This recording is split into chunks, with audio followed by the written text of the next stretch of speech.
General Harrigan is the director of the F-35 Integration Office. He assists General Welsh in consolidating oversight, improving communications, and establishing Air Force F-35 priorities. He is also responsible for integrating activities across the Air Staff directorates, OSD, partner nations, the services, major commands, and the Joint Program Office to ensure connectivity of information and decisions across the F-35 enterprise. He is a U.S. Air Force Weapons School graduate and a command pilot with expertise in a range of platforms, including the F-22, F-15, and MQ-1. He has flown a variety of combat missions in support of Operations Just Cause and Desert Storm, and has also served as a Deputy Director for Strategy, Plans, and Assessments for U.S. Forces Iraq. Prior to his current assignment, he served as the Assistant Deputy Chief of Staff for Operations on the Air Staff. With that, sir, over to you. Thanks. You got me unmuted? Okay, thanks. And good morning, everybody. Let me first apologize kind of for my voice. My daughter got married last Friday, and I don't know if it was the party or all the money that I spent, but I am now in recovery mode, so working my way through that. But thanks for the invitation and opportunity to come to talk today. Just quickly, I thought I'd highlight a little bit about the Integration Office for those of you that are not all that aware. But a couple months ago, the chief decided that it would be helpful for us as an Air Force to consolidate in one office kind of all things F-35. And this was not due to any specific issue, but largely to allow us to have a single face that would deal with the Joint Program Office, with industry, and then to be able to reach out to our MAJCOMs and gather the data, not such that we would be doing all the work, because there's only going to be about 10 to 15 of us, but really to sort out what the key issues are, pull those issues together, and then coordinate with the MAJCOMs to then present our position to the Joint Program Office. And we've been doing that for a couple months now, and I think it's been helpful for us as an Air Force, but I think also for the defense industry folks and some of the partners.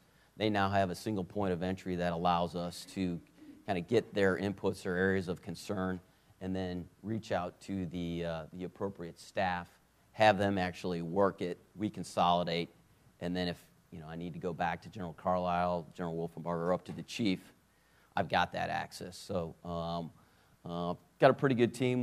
We're still pulling together some folks, basically an ops side and a logistics side inside our office to then work these issues, particularly given the momentum that the program's picked up here over the last year. I think the timing is really helpful for the Air Force, so we'll continue to move out on that. With that, if I can go to the next slide, which I have control of. Here's kind of the things that I wanted to talk about. I think it's important to remind ourselves why as a nation we need this jet. And I'm going to talk a little bit to that, and I'm going to reference a little bit of my background flying the F-22, and he highlighted a little bit, but I was in the position back in 2003 where I stood up the first F-22 squadron. So I have a fair amount of baggage from doing that. We worked through a lot of the similar type of issues and challenges where really you had to pull together the team to sort that out. And that was with a single U.S. program, and given the complexity of the F-35, I think it's important that we remind ourselves as we move forward in the future why we need the jet. Then what I'd like to do is kind of update you on where we are from a scheduling perspective, number of jets, and the challenge that concurrency brings given the speed that the program's going to grow.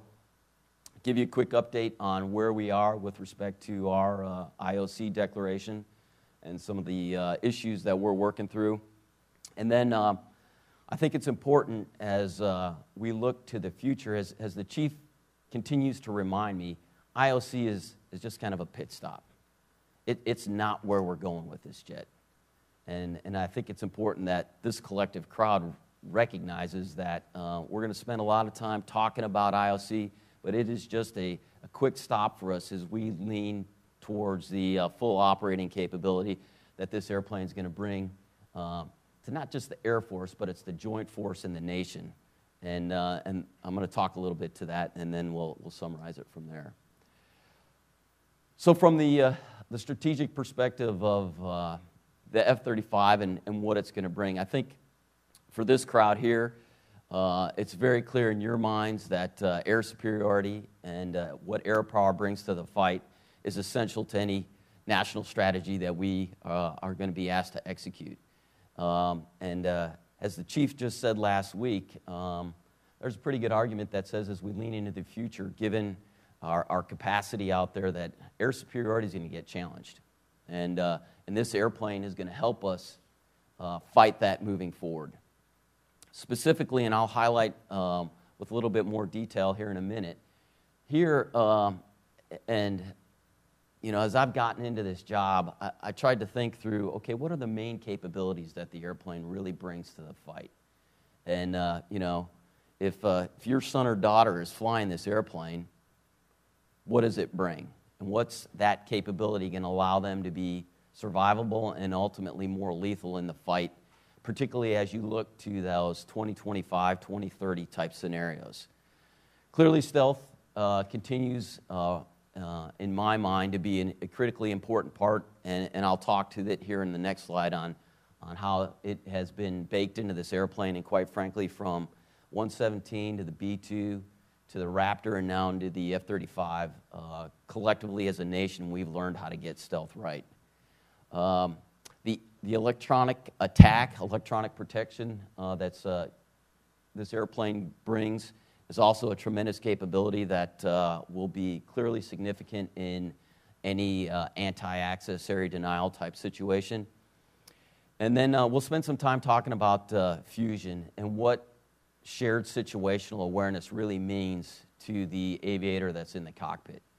A lot of times we talk about fusion and people go, yeah, I kind of get it, but what does that really mean? So I'll try to put that in terms that were applicable to me when I was flying the airplane, particularly in the Raptor, and this airplane is one level above that, particularly as it relates to the next point, which is that networked interoperability and the ability to share information across the entire force ship and then ultimately into the larger force, particularly as you talk about, as we have here today, several of the partners that are going to be part of this interoperability network that's available to us.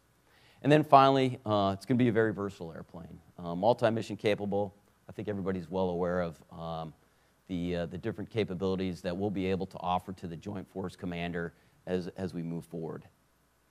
At the end of the day, I think as the Chief has reminded us and senior leaders out there have recognized is that we can only do so much with our fourth-gen fleet.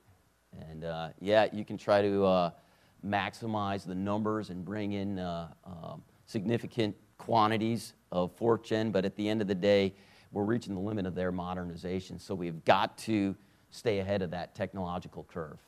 And that's what the F-35 is going to bring. And as you look to the threats that are out there in the future, and it may not be Russia or China that we fight, but clearly they're going to be selling their goods.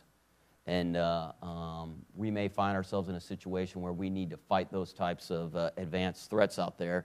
And this is going to be a key component of that warfighting capability that we bring to the nation. So with that, I thought I would take a couple of minutes here just to remind you all, if you haven't seen this, a little bit how we have, with industry, been able to learn, as I alluded to previously, some of the lessons from our previous low observable aircraft. So the internal fuel tanks, pretty straightforward there in that if you're not aware, this thing's got over 18,000 pounds of gas. A lot of gas, all right? And it's basically the same as a Raptor, okay? The fixed array radar up front, again, the radar has been performing very well and continues to provide us with a low observable capability. And then clearly, as you look at the design of the actual aircraft itself, from the inlets to the how those were designed to support the blockage line of sight to look inside the intakes, to the aligned edges that all contribute to making this thing not only stealthy, but incorporating antennas across the entire airframe to collect basically anything that's emitting out there. The airplane is going to be able to see it. Finally, at the back end, if you recall on the Raptor, we had nozzles that were convergent and more basically set up to support the Raptor there, and this the reduced signature on the F-35 has also proved to be very effective. And then finally, carrying internal stores. Again, as you look across all this, I think the key point for us is number one, you can't retrofit it. Number two, we've learned lessons over time that have allowed the LO capability on this airplane to be very maintainable. I was just up at Eglin a couple weeks ago, and to see sailors working with our airmen to learn how to manage the LO capability on this airplane is, I think it's outstanding, and it's the way we need to do business. And if you have an opportunity to get feedback from our maintainers, they're going to tell you that maintaining the LO capabilities on this airplane is head and shoulders above what we were having to work through with the F-22. So that's, again, I think, a tribute to our industry partners and the input that our airmen have provided industry that they've listened to as we've continued to move forward.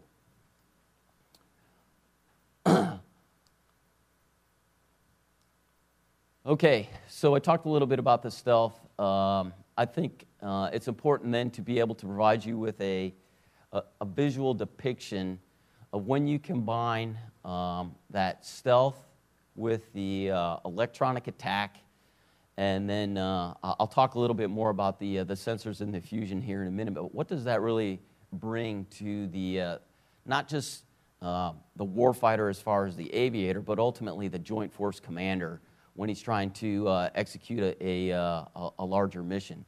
So as you look in the upper left picture, it describes for you in a visual format the threat array that our fourth-gen folks have to deal with, which naturally would then require significant enablers, other aircraft out there, to help them penetrate those types of defenses, which ultimately drives you to a situation where you're not going to have the surprise you'd like to have. You're going to be in situations where you may not gain the access that you require. So with the stealth and the EA, you're now able to put yourself in a position where you're able to reduce the number of enablers required, conceivably allowing you to gain that surprise, and then ultimately deliver the mission effects that the Joint Force Commander is looking for. So I think from a visual perspective, this helps you understand when you combine these different capabilities that the F-35 brings, what it allows the Joint Force Commander to execute. And then as you look at it from an air-to-air side, and particularly as you look at the LO side, it gives you a real good depiction of, so as a legacy fighter tries to work their way into this, they're basically having to rely on their training to gain the advantage. All right, where with the fifth gen F-35, F-22, we're able to detect them earlier. They're now in a situation where the enemy is in a defensive crouch, and we're able to get that first launch capability. And what I would share with you, and something that we've got to work through, I think, as a joint force, is it took us several years in the Raptor to really understand what this capability gave to us. We were essentially using a lot of our F-15 tactics, and you know, we had a culture of guys that grew up flying F-15s that stayed in pretty visual formations and kind of relied on some of the habits that we had over several years of understanding how to best employ the Eagle. And then as we better understood what this really meant to us from a tactic capability, it really allowed us to best exploit the capabilities that the airplane bring. So what we are trying to do now is ensure that all those lessons that we've learned with the Raptor are now communicated into the F-35 community. Let's face it, F-15s, F-22, pretty small community, not a lot of us. F-35, as I'm going to show you here in a minute, is going to grow like crazy. And so we are working hard now. In fact, just a couple weeks ago, the wing commanders of the F-22 and the F-35 wings got together to start talking about how do you do that? How do you take all those lessons and turn it from PowerPoint into action? And as all you know, that's always a significant challenge. So they're going to work through some different options with respects to meetings and conferences that allow at the captain major level to communicate what are some of the things that we learned early on, and I'm not only talking from syllabus development, but to tactics to development that we need to do to make sure that those lessons are ported from the F-22 to the F-35. And I think that will be a challenge for us, and that'll be something that collectively, as we all learn about how the F-35 is best employed, and particularly with our partners, we need to make sure that we're on one sheet of music moving forward with that. Okay, sensor fusion. It's kind of a busy slide, but if you start on the left side, right in here you've got all these sensors, and they're pulling in all this information and ultimately putting it into a machine that mixes it and builds a track file. Probably the easiest way to think about it. And I know we got a lot of previous aviators here that were pretty good in the F-16 and the F-15. You're like, I had some game. But that was really you working the systems, right? You ran the radar. You had to take the data from your radar warning system. You had to figure out where you were at. And you were essentially formulating your situational awareness in your head. And, there were a lot of us that thought we were pretty good at it. I being one of those guys. We all thought we had some pretty good game. And then as we figured out that, hey, we can pull this all together, and you can actually portray it right here in one single display.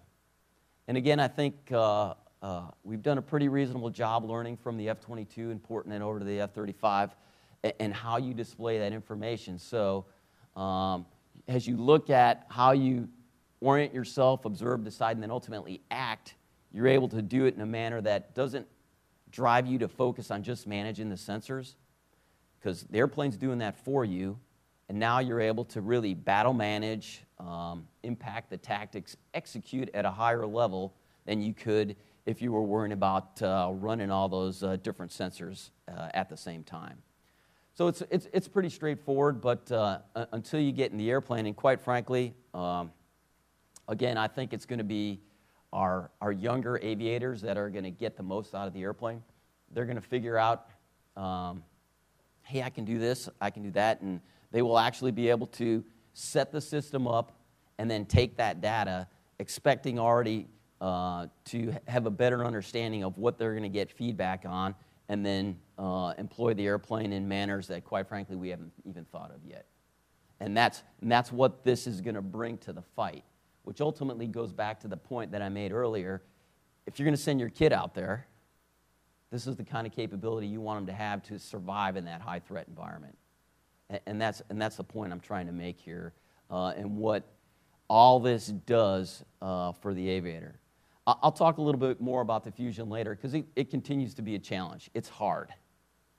When you got 8 million lines of code, it's not easy to bring that into one single format that the system can quickly chew through and deliver that picture all the time. But I can tell you, I was just, like I said, I was out at Luke, and I watched some of their tapes, and MIitchell is working well. The sensors are working well. It's now working through how do we fuse that information together to make sure that the system can handle it and portrays that single track to the aviator in the jet. So with that, what I'd like to do now is kind of move on to the update of where we are as an Air Force in our bed down of this weapon system. And really what I want to highlight right now is one of the things that the chief has stressed that he'd like us to do is move from, the acquisition side of the program to operationalizing the program. How do we transition this program from, kind of the PowerPoint and talking about what capabilities to get it out there in the fleet, get it in the hands of our airmen, let our young men and women get out there, and they will be the ones that really ring out what the key issues are and what we then need to do to support them, and that being not only from the integration office, but really with the JPO and our industry partners to make sure we get it right. So right now, across the fleet, there's 123 jets. In the U.S. Air Force right now, we've got 63 of them delivered to date. As you can see on the left side of the screen there, Nellis and Edwards are working through the developmental test and operational test, and we've even got a couple weapon school jets out there. First weapon school class is planned for January of 18, so they're going to be leaning into that to make sure we're ready to execute there. And then Eglin's got a squadron, so they've been training for a while with the Integrated Training Center down there, and it's an impressive setup. If you haven't been down there from both the maintenance training, the pilot training, I've had an opportunity to look at the specific courses they've put together, and it's an excellent course that thus far has been able to keep up with the concurrency of the tapes, the software that's coming out to allow both the ops and the maintenance side get the appropriate training. Luke has got 21 jets now. I think everybody saw in the paper they just started their first class here a couple weeks ago. So that's up and running, and that also has got some beautiful facilities out there. And I think you're going to see that will rapidly, as I show you here in a couple minutes, is going to pick up some serious momentum as we recognize moving forward towards Hill, which will be Ops 1. We're going to have to really ensure that we're producing the pilots at the appropriate rate, and maintainers for that matter, to support our IOC and then ultimately continue moving forward towards FOC. So first aircraft arrival at Hill is September of this year. So they'll have their first pilots start going through training here later this spring, well, actually early this summer. And then they'll get jets all the way out through October of 19. And then following Hill, you go out to Eielson, up north, where their first aircraft arrival is in July of 19, and they're going to have 2 squadrons up there. And again, that's a preferred location right now. Following that, you've got Burlington in July of 20, and then and Lake and Heath following that in 21. So as we look towards 16, we go from 123 total aircraft to 199 total, and that's kind of what the fleet looks like as we're in our the period of IOC there, August of 16. So again, this is just kind of a pictorial of how fast the aircraft is being delivered. So you go from that to 18. So we were at 199, and then you get up to 356 jets. Okay, so as I look at this, I go, all right, so we moved to, I think there's 6 countries now in the program, and then out to 2020, so that's 5 years from now, 651 jets, 7 countries. Global deployment, requirement to continue to modify the jets. So concurrency will continue to be a challenge for us as we continue to grow at the rate that is depicted here. And I'll talk a little more about the modification plan, but that will be an important piece for us collectively as a team moving through keeping our simulators, our jets, the training system concurrent with what the fleet looks like. And the Joint Program Office has taken a hard look at this. It will be a challenge. Let there be no doubt. This is going to be something that we're going to have to work through. And the other significant piece about this will clearly be the sustainment side of the house and how we sustain this fleet. And within the next week, there's going to be a CEO conference that talks specifically about global sustainment and how we develop the construct, the organizational construct that will support this global sustainment. Lots of thought and effort been put into this. It will be a challenge. I think the good part of it is the team, the enterprise, has done a great job of garnering feedback from the airmen, sailors, Marines that are operating the jet right now. And I think that will be key to understanding those things that will be a challenge to them, because ultimately, we're talking about sustainment. This is about delivering a warfighting capability, and it's turning sorties and delivering effects to the Joint Force Commander. So that will be key to understand how it's actually working in the fleet, and then incorporating that into the organizational construct and the processes that will support the warfighters that are now operating the jet. All right, so what I'd now like to do is kind of transition to our road to IOC. I think everybody's familiar. 1 August is our target date, and that's what we're shooting for. And I've told several people, and the chief has said the same thing, and General Carlisle as well, that we think we are on a good track to achieve that. The program office has identified 3 critical programs that, and it's really pieces of the IOC declaration that are critical to achieving our IOC requirements. The first one being the mission data files. One of the challenges clearly has been to populate those mission data files with the appropriate information to support the warfighter. And I guess what I'd like to do quickly, though, is, we talk about mission data files, and everybody goes, oh, yeah. And I kind of want to go, do you know what they are? Because, quite frankly, it is the library.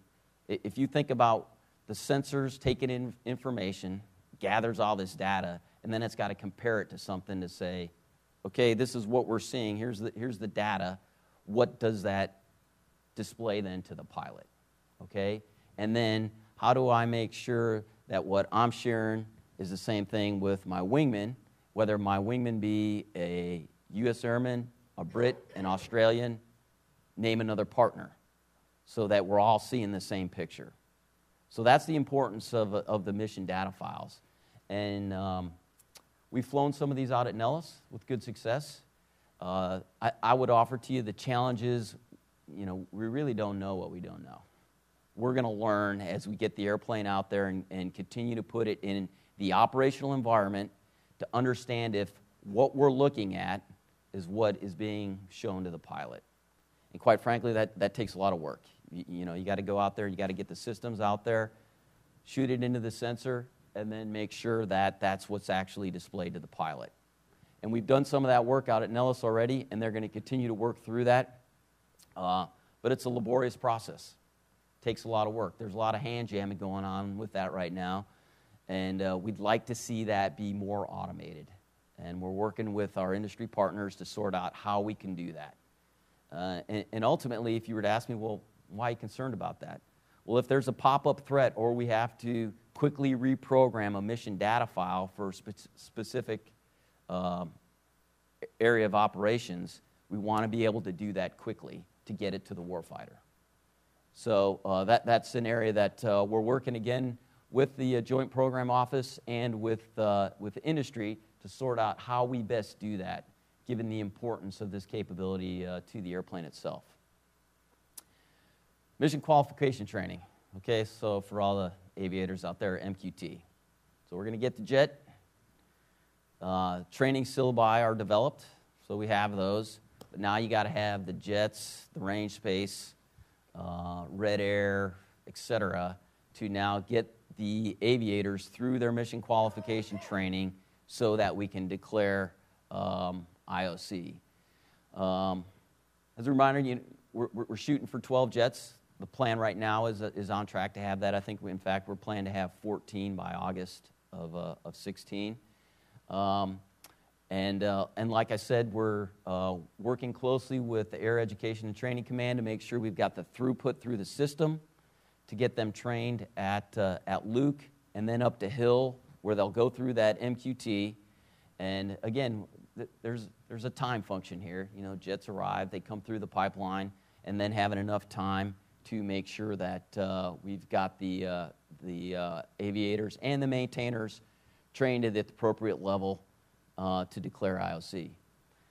Another piece of that inside of the MQT part is making sure that we've been able to, some of those jets are going to need to be modified at Hill. And so that's another area inside that aircraft availability piece that we're working closely with industry to make sure that, number one, we got the parts. Got to have the parts to do the mod. And the parts all can't show up at one time. So we're trying to work with the program office to push some of those parts being delivered to the left so that we can, instead of having a straight line delivery of parts, flatten that line out and then do mods over time to ensure that we're able to have the necessary aircraft availability to support that training. I think everybody's read about Alice. Lots of press on Alice. For us, the key is the deployable piece of it. In other words, being able to take a 12-ship, deploy them someplace, and then keep the aircraft maintenance information in the system so that we're able to continually track how the jets are doing. So the hardware for Alice is going to come out later this fall, so we'll have the hardware. The larger concern we have is the software side of it for 2020, for those of you that track the numbers, okay? And it's ultimately, what do we got to train our maintainers to be able to do to manage that software once we receive it? So we're looking at mitigation strategies, sending some of our maintainers to get that training early, maybe bring some folks out to Hill to get them up to speed on how to do that. But it continues to be an area of focus for us, and one that we're working closely with the Joint Program Office. In fact, we're talking with them this afternoon about it to make sure we all have a common understanding of specifically what we require and what is being delivered, so there's no gaps there. So that will be one that we will continue to closely watch here over the next several months. General Carlisle and I have had this discussion as well. I think one of the important points to recognize is that there are going to be some deficiencies, and 3I is the software for IOC that we're looking to have delivered. And there continues to be concerns about fusion. So it's ultimately the capabilities. We've got to make sure the capabilities are there in that tape. So the program office and industry have been very supportive in taking in our inputs and then trying to turn the software tapes faster than they previously had been able to do them. And that's been a huge team effort where they're getting those into the jets out at Edwards, flying them through mission-effective type scenarios so that we can correct those deficiencies as quickly as possible. Finally, on the Air Force side of the house has been, of course, our maintenance manning. I think everyone is well aware of the challenges we've had in just garnering people to pull them out of other weapon systems to support this one. So the chief, the secretary have been heavily involved in that. As you all have read, the secretary has approved our approach. And so we're basically tracking this person by person to make sure we've got enough people out there for IOC. I share that with you because while we're looking at IOC, I'm also having the A4 and the A3 look at maintenance of pilot manning in the long term. Because as you saw up there, Eielson's going to be additive. Lakenheath is going to be additive. So we got to make sure right now we have a strategy for harvesting those people or assessing those people into the future. And that's something that both the, like I said, on the ops side, the A3 is looking at, and the A4 is looking at it on the maintenance side of the house. So those are some of the key issues there as we continue to drive forward. Oops. So for IOC, let me first clarify something, 2B and 3I. Okay. In essence, the same capability. 3I is just hosted on a faster processor. All right, so that's basically the differences as we described, but the capabilities remain the same. So as General Carlisle looks to make his recommendation to the chief in declaring that we're ILC, he's going to take a look at our ability to do the basic close air support mission, air interdiction, and then the suppression and destruction of enemy air defenses. You can see the capabilities listed there on the left side from an air-to-air perspective down to a air-to-ground perspective, and then the envelope that the airplane is going to bring. Again, I think the important point to highlight here is, okay, yes, you got limited weapons at this point, but again, this is just a pit stop en route to the full warfighting capability that we're going to bring. And I think that's important to remember as we work our way through this discussion. And we're going to continue to work all those issues I just highlighted as we move forward towards IOC. But let's not be so short-sighted that we forget where we're actually going. And that's going to be 3F that I'm about to talk to here in a minute. And we believe that this is, as we look at the array of missions, this is a good starting point. It's a quick pit stop as we move forward then ultimately to 3F. So as you look at 3F, from the air-to-air side, you're going to get the full employment of the AMRAAM, have the AIM-9X on the jet and the gun. Lots of discussion about the gun in the press, but it will be in 3F. It was never planned to be in 3I. And then as you move into the air-to-surface capability, we'll have SDB-1. You'll have auto-target recognition and then geolocation and GMTT. Like I said, MIitchell and Link 16 have been already working very well.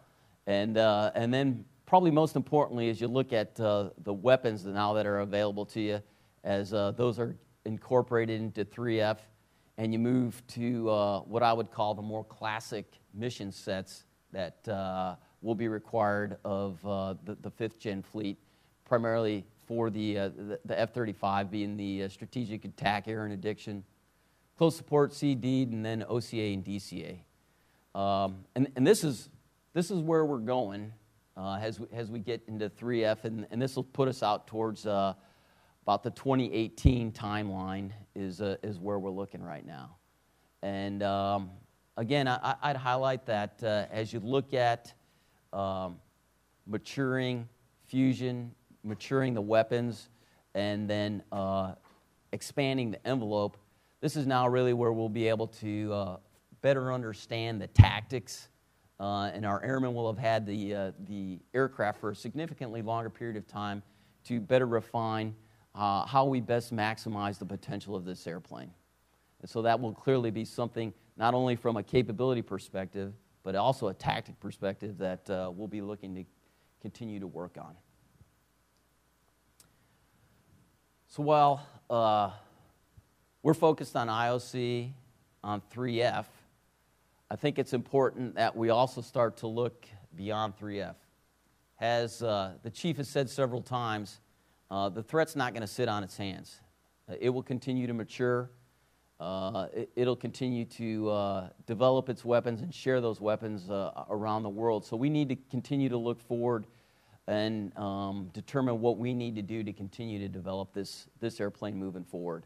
So the upper right kind of describes the priorities of things that we're looking at in terms of as we look at Block 4 getting after any of those deficiencies that remain out of 3F, continue to stay ahead of the threat by upgrading our capabilities, while simultaneously looking to drive down cost.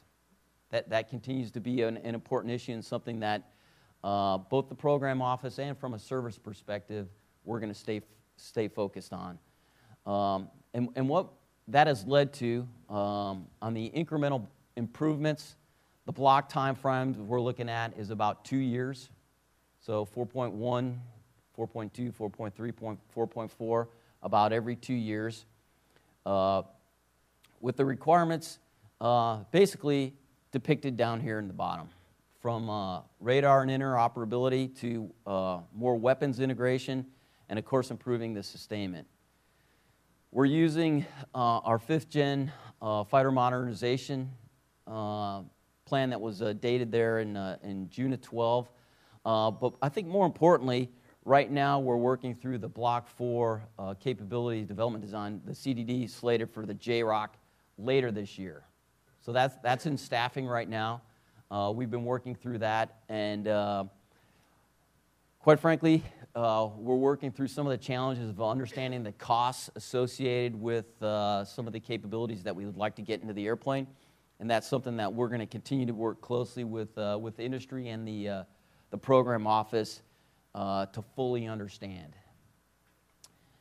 Ultimately, the goal being to modernize our baseline systems to make sure we stay ahead of the threat. What I'd offer to you right now is that it's really over the course of the next couple months, we're going to spend a lot of time on the CDD and working closely with the JPO to really refine what we want Block 4 to look like, and to make sure that we've got the right capabilities baked in at 4.1, 4.2 to facilitate things that we would like to see in 4.3 and 4.4. Okay, I know that's kind of been fast and furious, but if you'd allow me to summarize quickly, I think the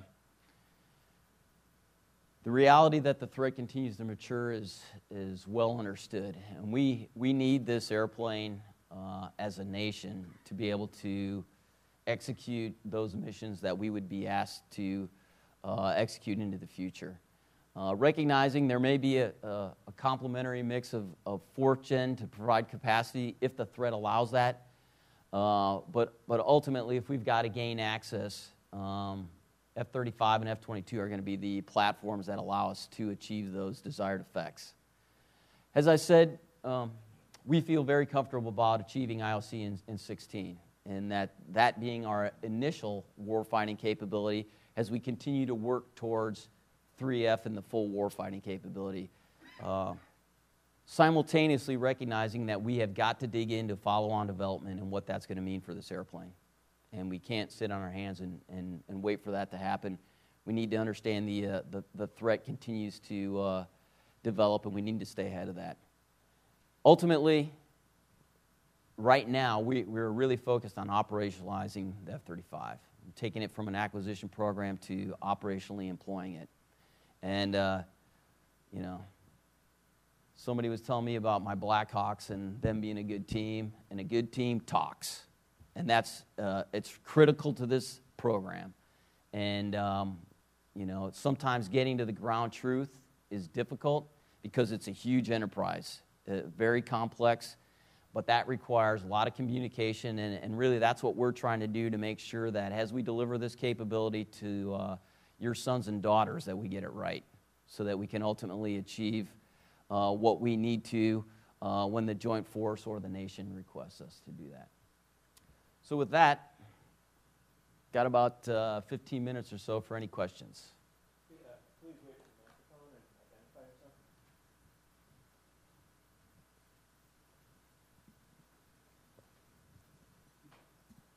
Hi, thank you. Amy Butler with Aviation Week. Could you go into a little bit more detail about what you mean by it's difficult to understand the cost associated with Block 4? Because a lot of these capabilities have been in the mix for years, and I'm wondering if maybe Block 4 just became an afterthought, and now people are like, oh no, we've got to pay for this. No, well, I think the challenge has been is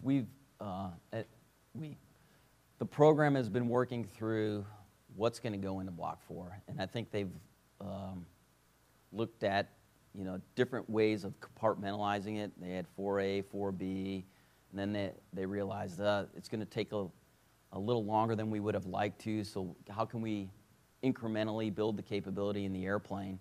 So then as you divvy those things out, what are each one of those capabilities going to cost?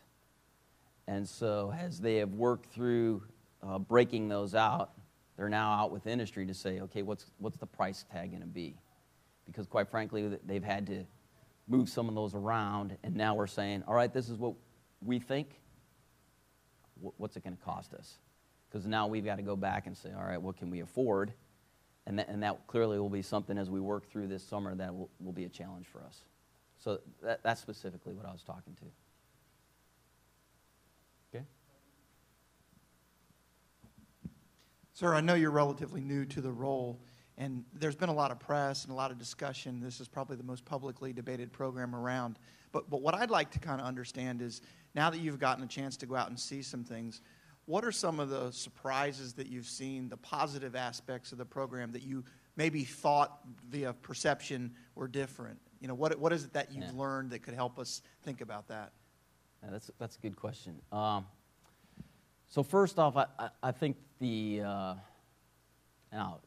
straight up, I was not sure how well the low observable maintainability was going to really be. Being able to do it on the flight line. And again, this is a little bit of scar tissue from F-22. And I tell you, you go talk to the airmen, and they love it. I mean, I've seen airmen. I watched a Marine working on his jet, going, "Sir, this is good. This is what I expected it to be." So I really see that as one of the key success stories. A second one that I find interesting, again, there's a lot of talk about Alice and the actual infrastructure associated with Alice, which there's problems with. But if you go talk to an airman who's taken his laptop or her laptop out to a jet, he's like, "Oh, this is cool." I mean, it was at Luke. I'm standing next to this young airman who's typing in what he's doing on the airplane, and he's walking me right through the exact process. He's like, "Sir, this is awesome." I was like, "Okay." So, that to me says, all right, give it time. We're going to get there. Let's make sure we're focused on the right things to support the larger structure. Because at the end of the day, if the airman likes what he's got in his hand right now, then I think we'll figure out what are those issues that we need to get after to support them into the future. And then I think the other part of it is when I go from an operator perspective, the sensors are working very good. The radar, the EOTs, DAS, there's the occasional burps. It's a new system. I can tell you lots of stories about the F-22 and fusion issues. It's part of what happens when you're in SDD. That's why we fly the airplane. But when you go look at what they're seeing in the jet, and I gave you, I think, another example of MIitchell. I was going, okay, we'll get there. And so those are probably the big three highlights that I would offer to you right now that I see as, it's the part that makes you smile and go, okay, this is going to be good. We just got to keep working through this and get it into the hands of our folks. Go ahead.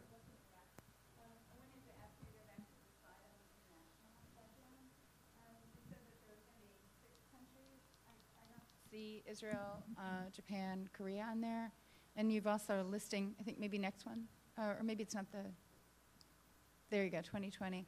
So you're already listing Canada there. Can you give us an update on what's going on with Well, the I think Canadians? that's just the proposed plan right now as we understand it. This is what's out there, recognizing there are clearly politics associated with that, and the numbers just reflect, should that all come to fruition, this is what it would look like. But what about the other international countries? What about I think Israel and Japan? FMS? They're in the FMS in here. Okay, thanks.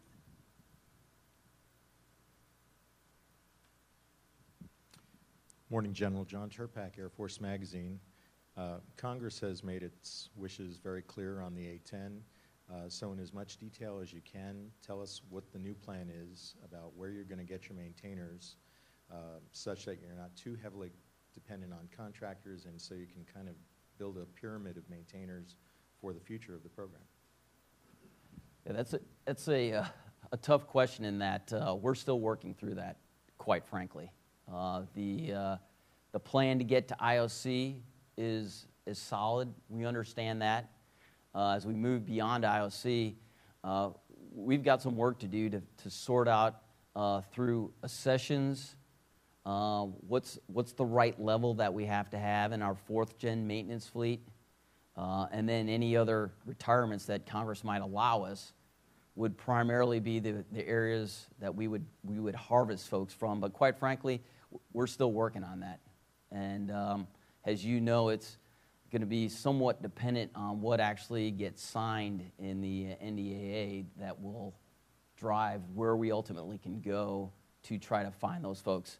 I can tell you, though, that from an accession perspective, the A4 has laid out what they see as their requirements, but clearly there's some assumptions made there with respect to what we think we might be able to get from our legacy airplane maintenance maintainers and from other retirements that we may be allowed to retire.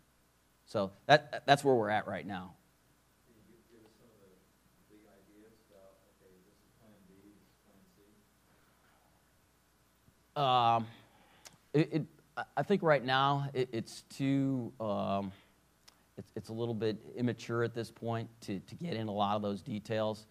You know, the idea of trying to work through those accessions and finding that exact balance, kind of the tipping point on legacy maintenance is really what we're struggling with, because ultimately we don't see the demand signal for our forces from the combatant commands decreasing. So we're still going to have to deliver those forces while we continue to grow this airplane. And that, quite frankly, is the tension that we have right now and we're trying to work through.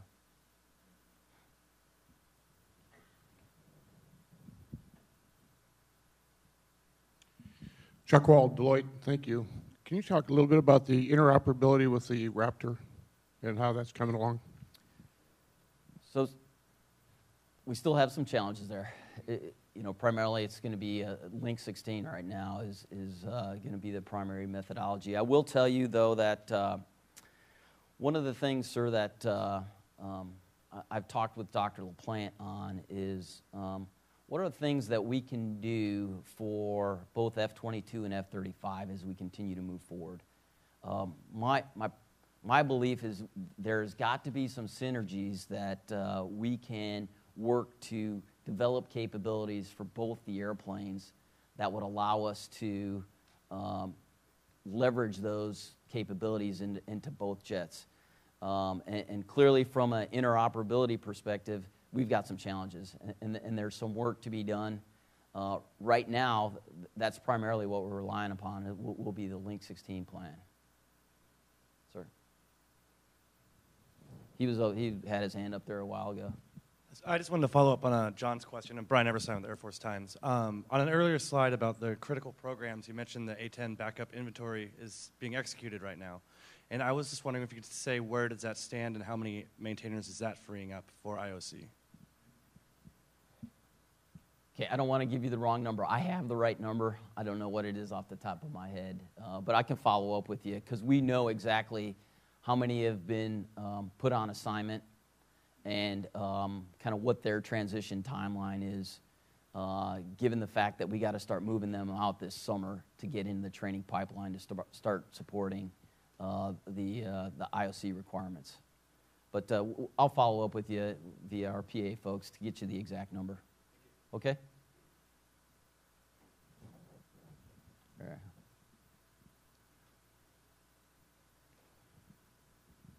Sure. So thank you. Byron Callen, Capital Alpha Partners.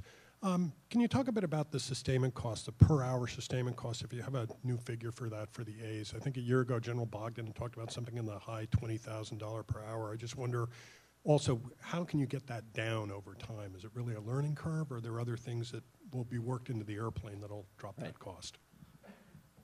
So I do not have the latest numbers or statistics on that, but I can tell you there are multiple things in work. Blueprint for affordability. I was out at Lockheed and saw their cost war room, or the JPO. They've got a cost war room that have a significant list of items that they're working to drive down costs, or at least understand, all right, what are those areas that we need to focus on, because we see those as good possibilities to drive down where we're spending our money. But I think also to your last point, it really will be, as we get the jet out into the fleet and as Luke starts to grow, we're going to get some ideas from the folks in the field. And I think when I was out at Lockheed a couple weeks ago, they actually described for us 3 or 4 different activities where they got input from the field and said, hey, that's a good idea. Let's flow that into the joint training documents, the JTD, and implement that, because that's a better way to get after it. So this will be one of those that I think first off, we got to make sure we have the facts, because a lot of times as it comes through the sausage making, the context gets lost and we don't actually have it. But it will be an area that I can tell you, at least as I've gotten out there's a lot of people focused on it and trying to do the right things to drive down the cost, because we know this thing's got to be affordable given the timeline. And I think that's another part of it. We talk about these, $1 trillion and all. Okay, we're going to have this airplane out to 2050. So let's make sure we understand that as we move forward. Okay? I think she had a question right there. Hi, General. Courtney Albin with Inside the Air Force. It sounded like in the discussion about Block 4 capabilities and cost, you were saying that part of the kind of unknowns about cost are related to capabilities being moved into Block 4. Are you concerned, or how concerned are you that more capabilities will continue to get moved into Block 4, maybe even after you've developed this capabilities development document? And what complications does that create, I guess? I really have 2 kind of key concerns. One is that correction of deficiencies, sliding things from 3F into Block 4. So goal 1 would be to keep them in 3F and understand what we can do now to drive the risk down of sliding them to Block 4. And we're working closely with the JPO and the industry to understand, okay, why can't we fix this now? What will it take? Is it time? Is it money? What resources are required now to fix something that could possibly slip into Block 4? So we are working that right now, and in fact, in a couple weeks, we have another meeting with them to work through that. The other piece that clearly is going to be a challenge for us in Block 4 is, okay, when we get the cost estimates, what can we afford? And again, I think we've seen programs where that our appetite is more than we can afford. And so we're trying to be as clear-eyed, probably be the best way to put it, on what we think we can afford to make sure as we go through 4.1, 4.2, we've got our priorities straight, we got the right things going in, and then at the right time. In other words, there are things that you need to get into 4.1 to support something that is going to be in 4.3. So that's the mindset and the concerns, if you will, that we're working through that Block 4 developmental plan moving forward. Does that make sense? Okay. One more question. Sorry. Thank you. Johan Andries, the Belgian Defense Attaché. Sir, you mentioned the mission qualification training as one of the critical program paths to IOC. Could you indicate in how far simulator training could be a complement to the challenge of available number of sorties? So, and if there is the adequate simulator training available, in what proportion compared to the effective number of flights? Yeah. Thank you. So that mission qualification training will include a fair amount of simulator training. Do you know what's in the syllabus? I don't. I can probably come back to you and tell you what the percentages are. I think we as an Air Force have still said there's a more significant amount of time needs to be spent in the airplane, although we recognize that at the high-end training requirement, that will only really be able to be done in this simulator. But for the MQT, I'll have to come back to you. I can get the syllabus and tell you how many sorties and how many sorties in the air and how many are on the ground. But that will be part of that training program. We're pretty comfortable they're going to have the simulators. We're working through a database issue. We want to make sure we have the hill ranges in there, and that's one of the issues that we're working through with the program right now. But we have a plan to achieve that. And quite frankly, I think as I look at it in the larger issue, one of the I'm going to kind of transition to a different topic on this because you brought up the simulators, is really the distributed mission operations, DMO and LVC.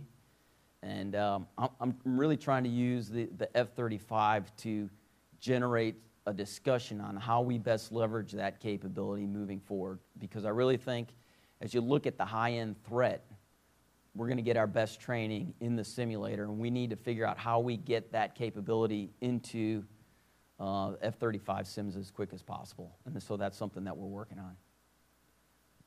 Okay, well, I appreciate everybody's time. I hope this was helpful, and thanks for the good questions. It's been a pleasure to be here. So, Sure. On behalf of all of us. Thanks. Oh, thanks, Sam. Appreciate it.